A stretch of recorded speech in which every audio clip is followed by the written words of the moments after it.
Aloha and good morning, everybody. It's Dr. Mike coming back at you from my office. Just doing some color therapy this morning. Had some time in between patients. So just wanted to kind of continue the discussion that we were talking about a couple days ago about the neurology behind the subluxation and how our bodies get into disease process. Let me take off my glasses and we're going to continue this discussion about that there is no such thing as disease. Okay? And it's a far cry, it's a far stretch for me to say that, but it's what I've seen in practice.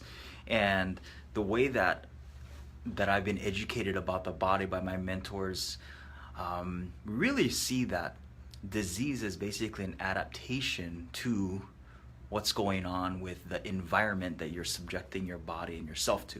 So what I'm going to do is I'm going to go back to the whiteboard. I'm going to talk about all of the stuff that surrounds this idea and this notion of disease, because it's very prevalent in our society that we look at diseases and we get to name things. You know, we call something, we give something a name, you know, whether it's diabetes or cancer or ALS, all of these things, we give it a name because when we give something a name and we label it, we feel like we have control over it.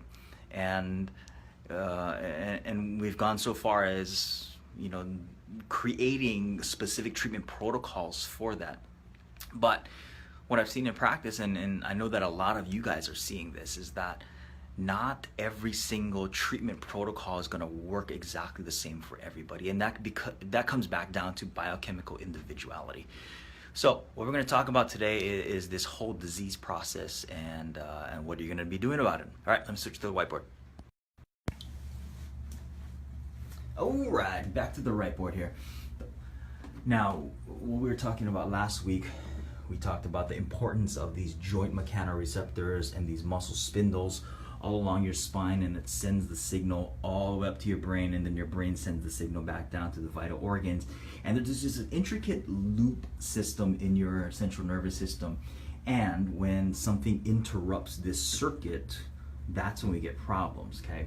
So the founder of chiropractic, D.D. Palmer, said that the subluxation is the cause of all disease in the body. Okay, so subluxation is basically when there's an interference in proper communication and functioning in the body.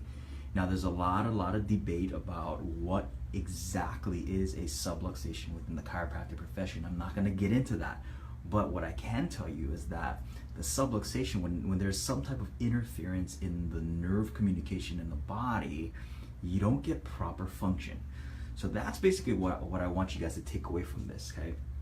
That subluxation, you get improper communication in the body, which then causes a state of dis-ease. Now, the state of dis-ease means that your body has figured out a different way to function according to the environment that you're subjecting it to.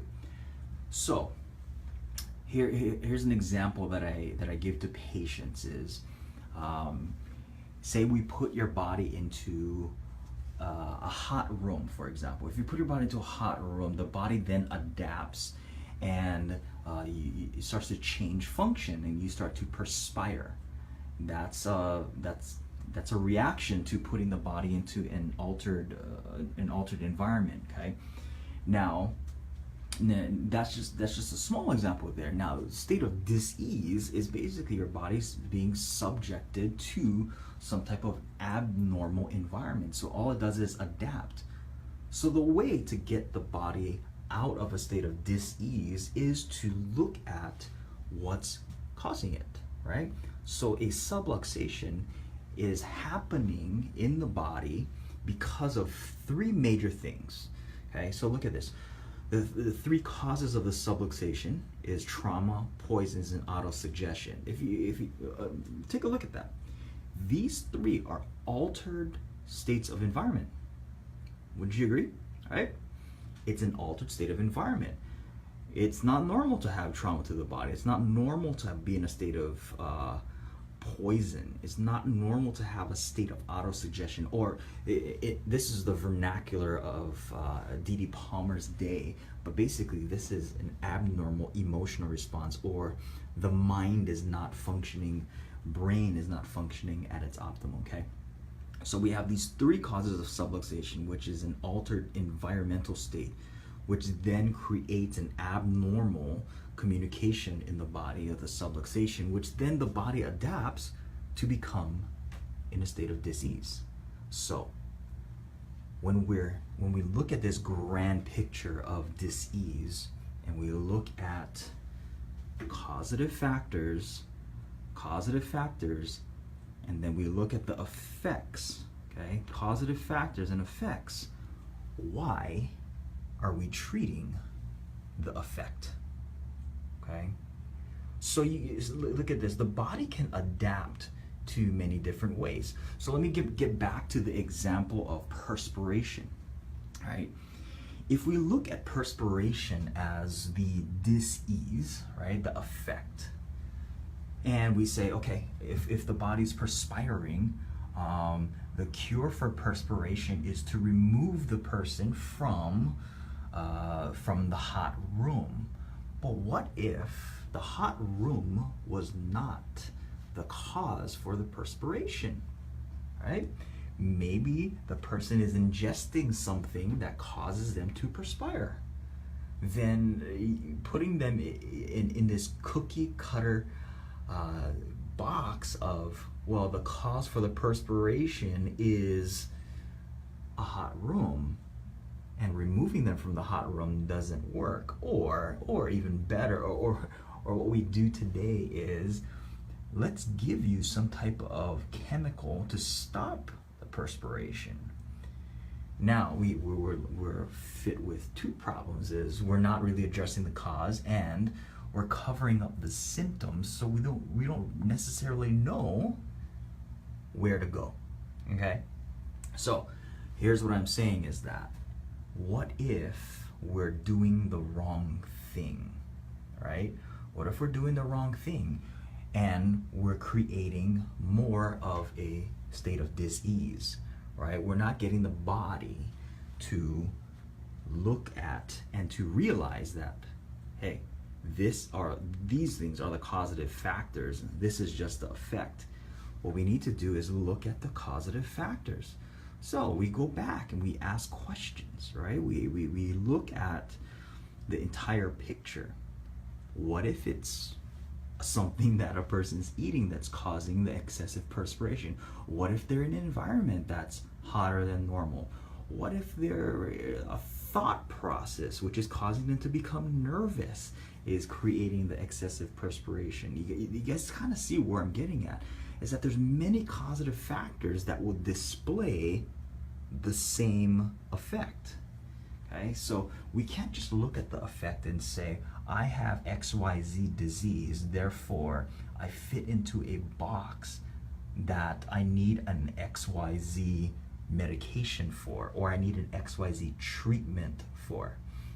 You know, that's why I have patients that come into the office all the time, and they may have the same named disease, but the treatments for them will be totally different because there are different causative factors.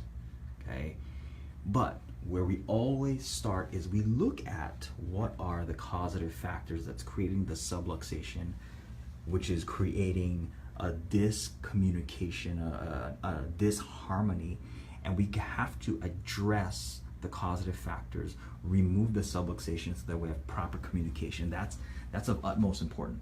You gotta restore that proper communication, because if the body's not communicating properly, function will never be restored.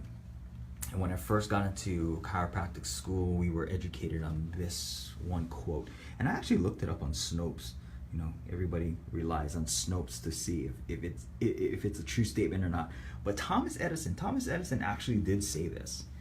He said that the doctor of the future will give no medicine, but will interest his patients in the care of the human frame, in diet, and in the cause and prevention of disease.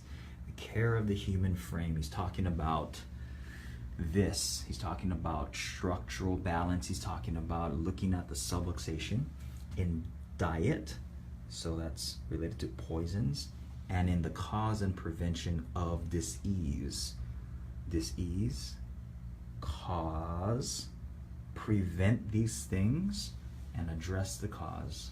Okay, so that's what I have for you guys today. Hopefully that was sort of informative and not too complex that you couldn't understand that. But if you do have questions, feel free to message down below.